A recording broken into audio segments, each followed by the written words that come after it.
ప్రభువైన యేసుక్రీస్తు నామములో మీకు సమాధానం కలుగునుగాక. షలోం. ఈ ఉదయకాల సమయం కొరకు మోషే తన జీవితంలో చివరి దినాల్లో మోషేకి అత్యంత ప్రీతిపరంగా, అత్యంత ప్రియమైన శిష్యుడిగా, అదే రీతిగా దేవునికి భయపడి లోబడినటువంటి దేవుని యొక్క దాసుడైనటువంటి యెహోషువతో మోషే బలపరిచేటటువంటి వాగ్దానాలు తెలియజేస్తున్నాడు. మోషే యెహోషువకి ఇచ్చినటువంటి కొన్ని వాగ్దానాల్ని ఈ ఉదయకాల సమయంలో మీకు జ్ఞాపకం చేస్తాను. జాగ్రత్తగా గమనించండి. ద్వితీయోపదేశ కాండము 31వ అధ్యాయము 8వ వచనము. ఆయన నీకు తోడయ్యుండును. దేవుని స్తోత్రం కలుగునుగాక.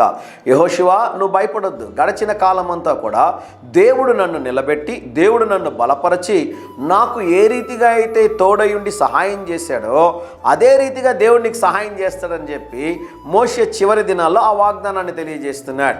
ఇదే వాగ్దానాన్ని దేవుడైన యెహోవా యెహోషువ గ్రంథం 1వ అధ్యాయంలో మీరు గమనించినట్లయితే 1 నుంచి 9 వరకు ఈ మాటలే దేవుడు మళ్ళీ కూడా యెహోషువకి రిపీట్ చేసినట్లుగా మనం చూస్తున్నాం.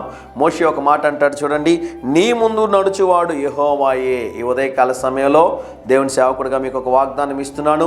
మీ ముందు నడుచువాడు యెహోవాయే. భయపడొద్దండి, ఆయన సహాయం చేస్తాడు. మోషే చెప్పిన మాటలు చెప్తాను చూడండి.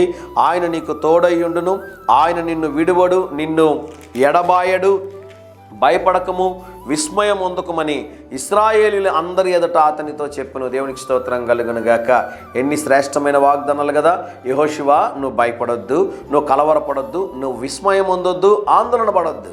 ఎందుకంటే నాకు తోడయ్యుండి నడిపించినటువంటి ఆ జీవము కలిగిన దేవుడు ఈ ఎడారిలో నీకు కూడా దేవుడు తోడయ్యుండి నిన్ను పాలు తేనెలు ప్రవహించు కానానులోనికి నడిపిస్తాడని చెప్పి శ్రేష్టమైన వాగ్దానాన్ని దేవుడు మోషే ద్వారా యెహోషువకు దయచేశాడు. ఈ ఉదయకాల సమయంలో ఆ జీవము కలిగిన దేవుడు నేటికి మీతో మాట్లాడుతున్నాడు. భయపడొద్దు, కలవరపడొద్దు, ఆందోళన చెందొద్దు, ఒంటరిగా ఉన్నాను అనుకోవద్దు. నేను నీకు తోడై ఉన్నాను, నేను నిన్ను బలపరుస్తాను, నేను నీకు సహాయం చేస్తానని దేవుడు వాగ్దానం చేస్తున్నాడు. కనుక ధైర్యంగా ఈ దినాన్ని ఎదుర్కోండి.